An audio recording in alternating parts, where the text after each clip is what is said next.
Mga gumagawa ng peking plaka na aresto ng mga tauhan ng Department of Transportation. Ang detalye sa ulat ni Bernard Ferrer. Bernard? Yes, Dayan, ipinipresenta ng Department of Transportation ang 4 na suspect na nahuling gumagawa ng mga peking plaka. Kasunod ito ni kinasang operasyon ng PNP Criminal Investigation and Detection Group sa San Ildefonso, Bulacan noong Sabado. Sa isinagawang operasyon na samsam ang iba't ibang peking plaka ng sasakyan at mga ginagamit tulad ng printing machines na ginagamit sa paggawa ng mga ito.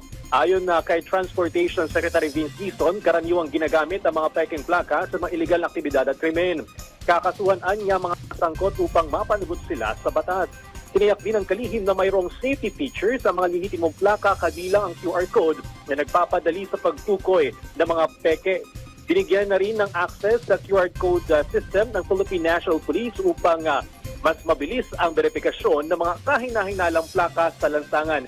Diyan sa nagpapatuloy na media briefing sa Land Transportation Office, inanunsyo ni Secretary Dizon na sa ilalim ng administrasyon ni Pangulong Ferdinand R. Marcos Jr., Gusto Dayan, nasolusyon na ang higit isang dekadang backlog sa pagpapalabas ng mga plaka ng motorsiklo. Bilang bahagi din ng pagpapabilis sa serbisyo, ilulunsad ngayong araw ng Land Transportation Office ang isang tracker na maaaring gamitin ng publiko upang masubaybayan ang status ng kanilang mga bagong plaka. Dayan?